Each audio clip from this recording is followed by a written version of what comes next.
Hi guys, my name is Tim and I am your property inspector. Today's topic is a very important one, and that is if you're in the market to buy a home, maybe from a realtor or a friend, from somebody, you need to understand the condition of that home before you buy it.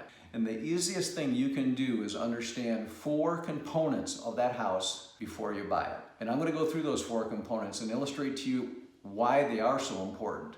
But our company has been around for many years, and we have identified 4 areas of a home that are important because should any of these 4 components be in disrepair, they can cost a lot of money to fix. So that's what I'm going to be going through today. And the first item, and I'm going to give you these in the order of importance, is the foundation. The foundation is that key component that supports all the weight of that house. It supports all the way to the roof deck and all the internal components of the home. So it is imperative that you fully understand the structure and the security of that foundation before you close on the property. There are a number of fine building materials that are commonly used to construct a foundation.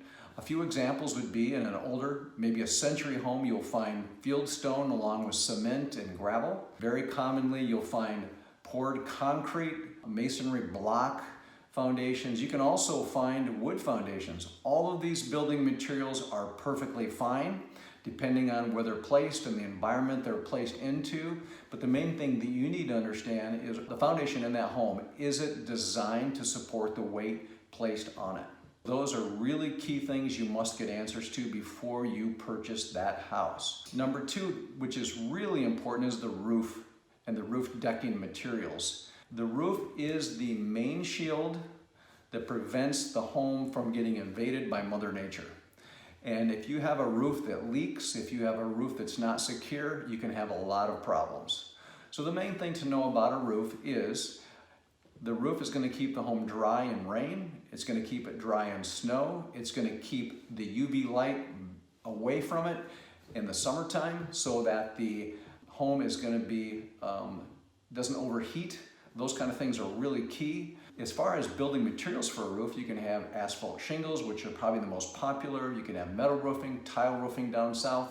All different types of materials are, again, perfectly fine as long as they're secured properly, constructed properly, and they're doing what they're intended to do, keeping that home dry. So look into the roof, get background information on the roof, have it fully evaluated because that's another key component of the home that can cost a lot of money to fix. Number 3 would be the mechanical system of that house. This is commonly referred to by builders and contractors as the HVAC system, which is an acronym that stands for heat, venting, and air conditioning. You want to know, number 1, what type of HVAC system is in that home. You have a number of choices, a number of things that we commonly see, or systems we commonly see, like heat pumps, both duct and ductless systems that are appropriate for heating as well as air conditioning, forced air systems, boiler systems, all different type of system which are perfectly fine, but what you need to know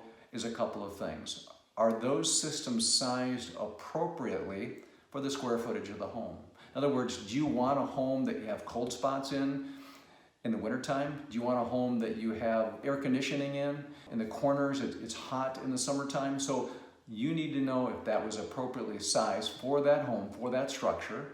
And then a couple other things that are really helpful to know is to get or obtain the dating off those units so you can kind of gauge and understand approximately how much service life you may have on those individual systems for budgeting purposes. The 4th major component of the home that we've identified that can be a concern is the waste system of your house. A waste system is the most overlooked part of a home inspection, and the reason for that is it is a buried component of the house. A lot of people will just forget about it because if it's not broke, why fix it, right? So these are things that we see every day in our work. People don't maintain their waste systems properly. Well, the main thing for you to know is there's 2 general type of waste systems that we run into. One would be for the folks that live in town on a municipal system. So that consists of a city main, which the city has maintained. They can be located in the street, they can be located in an alley, but the main thing for you to know about a city municipal system is that those systems part of them are going to be your responsibility, and that is the sewer line from your cleanout in your home that connects to the municipal main. So all that system is your responsibility the day you buy that home. And what you need to know, is it in good condition? Has it been cleaned out? In certain older homes, they have to be cleaned every 3 to 5 years, depending on the root growth and the number of vegetative areas that are close to that sewer line. Very important.